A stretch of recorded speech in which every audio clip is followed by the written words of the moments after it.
guys, welcome na naman sa ating pong YouTube channel, King Palay.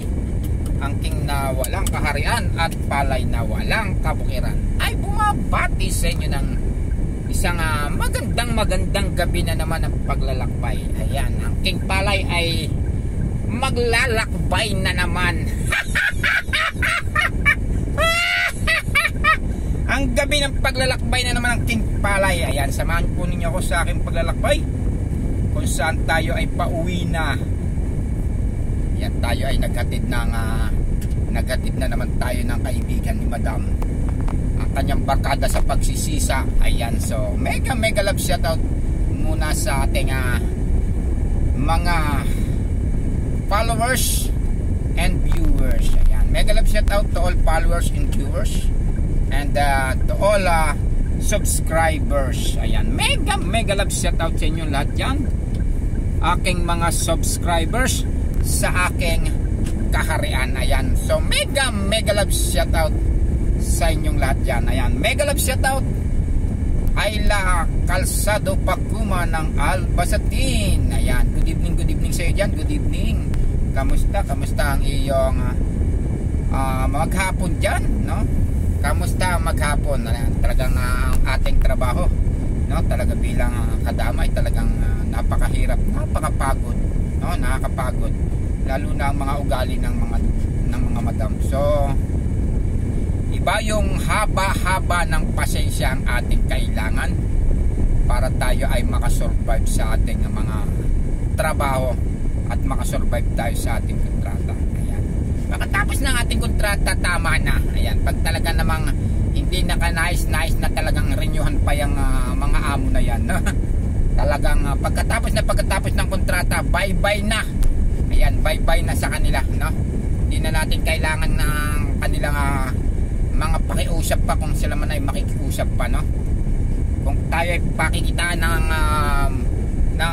ika nga ay kabaitan sa ating nalalapit na kontrata, pakitang tao na lang yan. Nako, wag ka nang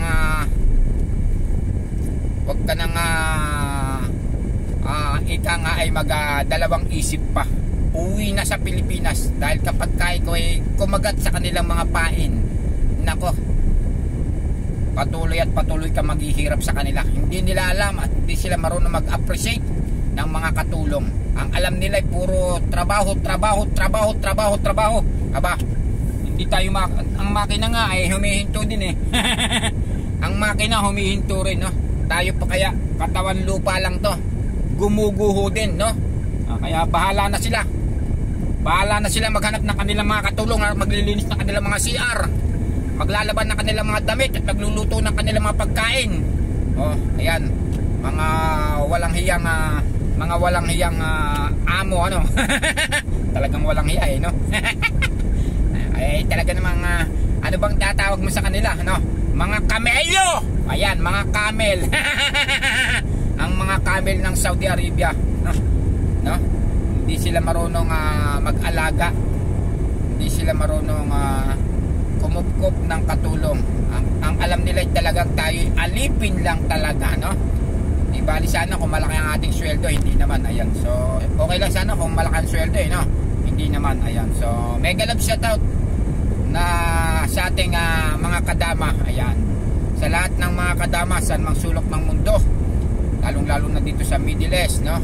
Mega love shoutout to all mga kadama. Laban lang tayo, huwag lang tayong susuko para sa ating pamilya, para sa ating kinabukasan. Ayan, at sa ating mga minamahal sa buhay. Ayan, so mega love shoutout sa lahat ng kadama. Ayan, ano man ang inyong trabaho, OFW saan man sulok ng mundo, mega love shoutout. Ayan, mega love shoutout Lisa Cup. Ayan, mega love shoutout Lisa Cup.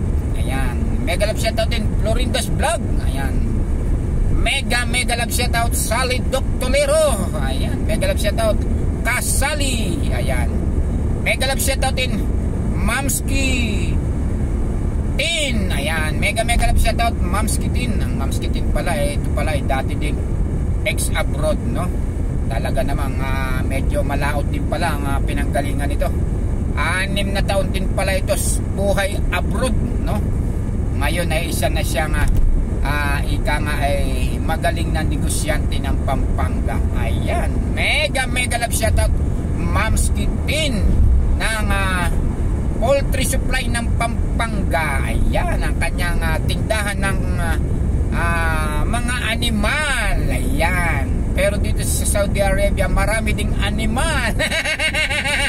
Ayan, mga ugaling animal. Ayan, mga kaibigan, kaya kayo dyan na nasa Pilipinas, huwag nyo nang hangaring magtrabaho dito sa Saudi Arabia bilang kasambahay, no? Para hindi kayo magsisi. Ayan, iwasan nyo na ang Saudi Arabia. Ayan, mga kaibigan, sapagkat ang mga employer dito hindi sumusunod sa kontrata, hindi nagbibigay ng rest day. Napakalinaw naman na mayroong rest day, ayaw magbigay ng rest day.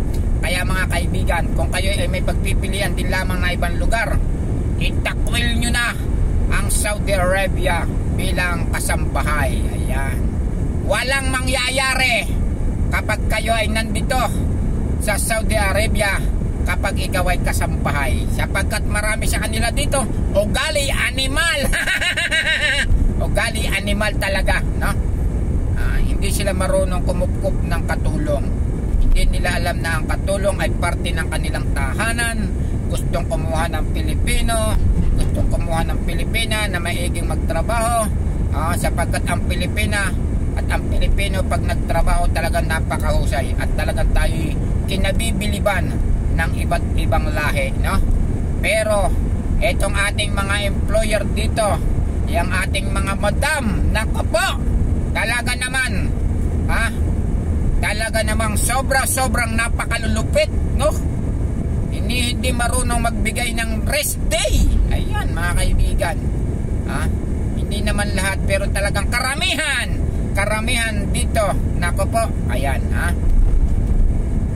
ay talagang malulupit sila.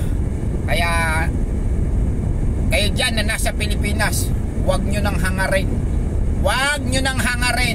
na maging kasambahay kayo ng gitnang silangan. Magsisisi lamang kayo, magdurusa lang kayo, mapapagod lang kayo ng husto. 16 hours ang trabaho rito, 16 hours.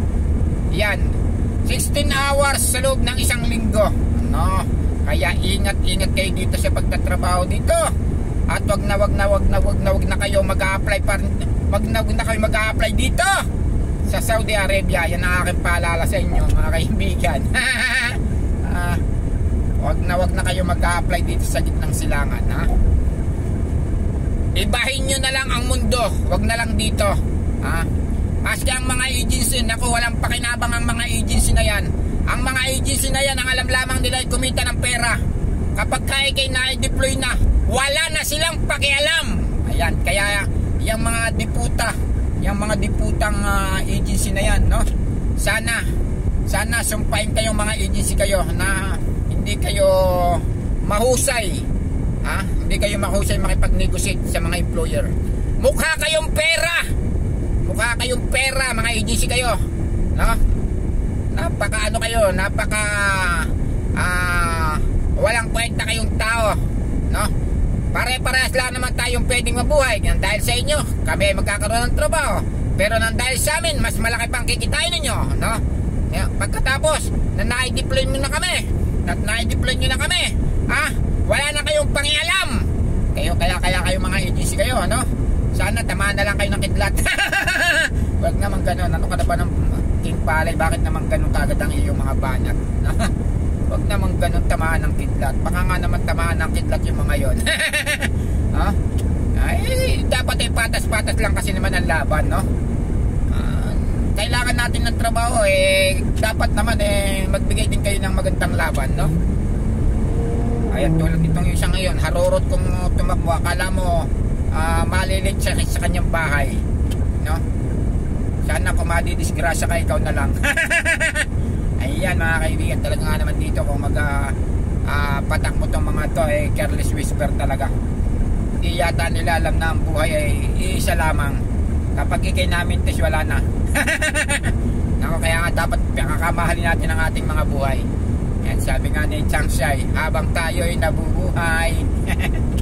Ayan mga kaibigan. So mega love shoutout sa lahat ng ating YT aspirant. Ayan, YT aspirant Pam, mega love shoutout sa inyong lahat dyan. Ayan, mega love shoutout Icard Cordoba. Ayan, mega love shoutout sa dyan. Mega love shoutout probinsya ng Tendera. Ayan, mega love shoutout probinsya ng Tendera. Ayan, mega love shoutout Batang Kusinera Queen. Ayan, mega love shoutout sa dyan, Batang Kusinera. Ayan, mega love shoutout Mamsi. Ayan, ang Mrs. Mamsi. Ayan, mega love shoutout Mrs. Mamsi. Ayan. Sino pa ba? Mega love shoutout Tin Store Vlog. Ayan, mega love shoutout Tin Store Vlog. Ayan, mega love shoutout din Helen Store Vlog. Ayan, ang malaking tahanan ng Helen Store Vlog. Ayan, mega love shoutout din Santiago D. Ayan, mega love shoutout Santiago D 3408. Ayan, mega love shoutout sa dyan Santiago D. Ayan, mega love shoutout nawala tayong bigla kasi medyo tayo nagulat na sa isang sasakyan. Ayan, mega love shoutout bike tayo. Ayan, kabike tayo, mega love shoutout. Mega love shoutout MJ OFW. Ayan, mega love shoutout Nes, ano ba yan? Ano ba tamang bigkas dyan? Neshel Vlog. Neshel Mix Vlog. Ayan, Neshel ba o Neshel Mix Vlog. Ayan, kahit ano na doon, no? Mega love shoutout sa dyan. Neshel Mix Vlog. Ayan, mega love shoutout sa dyan. Ayan, ang ating mga kaibigan sa mundo ng YT. Ayan, mega love shoutout po sa inyo. Mega love shoutout Bats 91. Ayan, mega love shoutout Bats 91. Mega love shoutout din Kumpingko family. Ayan, mega love shoutout Calzado family. Ayan, mega love shoutout Janet and Tesco ng Uman Muscat. Ayan, mega love shoutout Robert Ijan Santos. Ayan, mega love shoutout sino pa ba? Mukhang nabablang ko tayo medyo hindi pumapasok sa aking isipan yung ating maisa shoutout pa. Ayan, mega love shoutout Miss Jean in US Vlog. Ayan, mega love shoutout Miss Jean in US Vlog. Mega love shoutout Cooking Master Brew. Mega love shoutout. Mega love shoutout din Tindirang Tahimik. Ayan, mega love shoutout Tindirang Tahimik. Ayan, mega love shoutout Yayamaning Kainday. Ayan, mega love shoutout Kasangga Ruel Mix Vlog. Ayan, Ruel Mix Vlog ka ba o Ruel Vlog lang pala. Ayan, Kasangga, mega love shoutout sa dyan. Mega love shoutout sa lahat ng ating mga kaibigan sa mundo ng YT. Ayan ang ating paglalakbay dito sa gitnang silangan. Ayan, medyo maluwag ang ating paglalakbay ngayon. Time check sa ating gitnang silangan, alas 9:52 na ng gabi. Ayan, naglalakbay pa ang Kimpalay sa gitnang silangan. So mega love shoutout mga kaibigan natin sa mundo ng YT. Ang ating libangan dito sa gitnang silangan. Ayan ay ang paglalakbay sa gitnang silangan. Ayan, mega love shoutout Icard Cordoba. Ayan, mega love shoutout Icard Cordoba. Ayan, mega love shoutout Tita Barla. Ayan, mega love shoutout Tita Barla. Ayan, sino pa ba? Mega love shoutout na lang to all YT aspirant family. Ayan, para wala na tayong magtampo, no? Walang magtampo. Ayan, mega love shoutout sa lahat ng ating mga ka-YT aspirant to all. Ayan, lahat na kayo lahat lahat ng YT aspirant Pam, ayan, mega love shoutout sa inyong lahat. Ayan, mula sa King Palay, ang king na walang kaharian at palay na walang kabukiran, ay nagsa-shoutout sa inyong lahat. MLSO everyone. Ayan, mega love shoutout din na Easy4 TV. Ayan, mega love shoutout Easy4 TV. Alam ko nakabakasyon pa ito sa Pilipinas, no? Ayan, mabuti pa ang Easy4 TV nakabakasyon sa Pilipinas. Ang King Palay walang kabaka-bakasyon, no? Straight 7 years and 8 months walang kabaka-bakasyon. Ako, ano ka ba, King Palay? Wala kang ang bakasyon, wala ka ding ipon, pambihira ka. Ipon-ipon na rin tayo mga kaibigan. So, sa pagsahod natin mag-iipon na tayo para naman sa ating pagkatapos ng kontrata ay meron din tayong kaunting baon, ano? Sapagkat tayo ay talaga naman pag hindi tayo nakaipon, kawawa naman tayo, no? Ang ating pinapadalahan, pag naipadala mo na, wala na, tapos na yan. Magpadala ka ng maliit at malaki, ang sasabihin yan, kulang pa rin. Kaya dapat tayo mga OFW talaga ang nagmamanage ng ating kinikita, no? Ibigay ang para sa kanila at mag-iwan ang para sa atin, no? Mahirap na, tayo ang nagtatrabaho, tayo ang walang pera. Ayan, mabuti pa sa Pilipinas, sila ay may ATM, tayo wala. Ayan, nako, kawawa naman tayong mga OFW, no? Kaya kayong mga OFW, tayong mga OFW, tayo dapat talaga nagmamanage sa ating kinikita, no? Para naman tayo ay mayroon ding paida, no? Para naman tayo ay mayroon ding magandang kinabukasan, no? Tayo man ay iwanan, tayo man ay magkaguluhan, ano? No? Sapagkat ang ating kapalaran, no, bilang isang OFW ay talaga namang hindi pare-pareho, no? Dumarating tayo sa ika nga ay mga bagay-bagay na hindi pagkakaintindihan, no, mga kaibigan, mahirap na, no? Baka mapares tayo sa kanta ni Kuya Eddie na napakasakit, no? Nang umalis, dalawa ang anak, nang bumalik 3 na. Ang masakit pa nito, iniiwan ka na, dinala pa ang pera. Ayan ang pinakamasakit. Kaya dapat tayo ay ika nga ay tayo ay talaga nagmamanage din, no? Sapagkat mahirap namang ipagsapalaran ng ating mga sarili, no? Ang buhay OFW ay talagang masalimot din, mga kaibigan, talaga, no? Hindi lahat po tayo ay tagumpay, no? Hindi lahat tayo ay nagtatagumpay. Mayroong iniiwanan at mayroong nangiiwan. Ayan mga kaibigan, no? Kaya ang OFW ay talagang hindi gawang biro ang trabaho, no? Hindi gawang biro ang ating sakripisyo, no?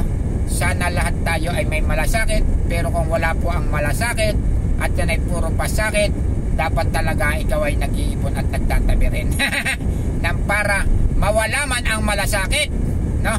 Mawala man ang malasakit at ang pasakit ang dumating sa atin, nako mga kaibigan, nang para naman kahit papano mayroon din tayong naitatabi sa ating mga bulsa. Ayan mga kaibigan, ha? Ganyan po ang ating dapat gagawin. Dapat tayo ay nag-iipon din. Ayun, nag-iipon tayo pa unti-unti. Kung may matitira man sa atin, kahit na piso-piso lang yan, no? Kahit piso kada sahod, o kung 2 taon ang kontrata mo, marami-rami din yan. At pag sinabing ipon, ipon lamang yan, ha? Hindi mo pwedeng galawin hanggang hindi ka umuwi. Ayan, mahirap na, ha? Mahirap na ang buhay OFW ay talaga naman. Pagkatapos mo ng iyong pamamalagi dito sa gitnang silangan at kung saan ka mga OFW naroon, no? Pag uwi mo ng Pilipinas, ala kang trabahong pupuntahan doon, no? Kung wala tayong may ipon at wala tayong may tatabi, nako, kawawa naman tayo, no? Kaya dapat tayo talaga ang nagmamaniobra sa ating mga kinikita. Ayan, ibigay ang para sa kanila at magtabi ng para sa atin, nang para magkadinggoy-dingguyan man ang ating mga pamumuhay at ang ating mga relationship, ha? At least mayroon pa din tayong matitira sa ating sarili. Ayan mga kaibigan, mahirap ang buhay. Ayan, ang ating buhay OFW at ang ating buhay may asawa bilang isang OFW ay para ding weather yan. Nakasalalay din sa weather yan, no? Ang weather ay nagbabago-bago din ng kalalagayan at katayuan, no? Ang ating pinapadalan at ating mga pamilya sa Pilipinas, ayan mga kaibigan, ha? Pag ipinadala mo, baka mamaya inuman na ang gagawin yan, no? Nagpopos pa ng inuman samantalang ikaw nandito, ha? Wala ka na, malungkot ka na, nahawakan mo lang yung pera tapos pinadala mo na, tapos na. Ayun ang pinakamasaklap sa ating OFW. Mabuti kung ang ating ingat yaman na iiwanan at ating pinapadalhan ay nasisino ang ating pinaghihirapan. Nang pagdating mo ng Pilipinas ay biglang magugulat ka na lamang, sasabihin sa iyo, mahal, ito ang ating kinita at ito ang iyong kinita. Sininop ko para pagbalik mo rito may maganda tayong kinabukasan. Ay maganda kung ganon. Kung pagbalik mo doon, tatlo na ang iyong iniwang anak ay dadalawa, pagbalik mo ay tatlo na. Sos, nako po, inang napakasakit, Kuya Eddie. Napakasakit, Kuya Eddie, ang nangyari sa aming buhay. Ayan, kaya tayong mga OFW talaga ang dapat nagmamanage ng ating mga kinikita, no mga kaibigan. Hindi bali nang magalit na sila kung magalit sila, no? Basta ang importante ibigay ang para sa kanila at mag-iwan ng para sa atin, no? Huwag nyo nang gayahin ng King Palay. 7 taong straight at 8 buwan walang naitabi maski 5. Ayan mga kaibigan, medyo napakasaklap ng aking buhay. Ako talagang parang napakasakit, Kuya Eddie. Kawawa naman si King Palay. King na nga, wala namang kaharian. Palay nga, wala namang kabukiran. Pagkatapos uuwi ka pating wala ring ipon, resibo lang ang dala mo. Kawawa ka naman, King Palay. Kaya dapat manage din sa kinikita at wise ka din dapat. Ayan, dapat tayo ay wise din. Ayan, sapagkat pag ikaw ay naging wise, sigurado iwanan ka man at mang-iwan man, nako, palagay ko naman mayroon ka ding payda sa huling hantungan. Anong huling hantungan? Walang ganon mga kaibigan, ano? Kaya kinakailangan talaga natin na iba yung pagsisikap, iba yung sakripisyo na ating talaga namang ang sacrifice natin dito ay ang kalaban natin ay kalungkutan. Ayan, kalungkutan sa puso mo ay laging nasa isip mo mula ngayon hanggang kailan ka kaya magbabago. Ayan mga kaibigan, ayan, ang kanta ng King Palay wala sa hulog.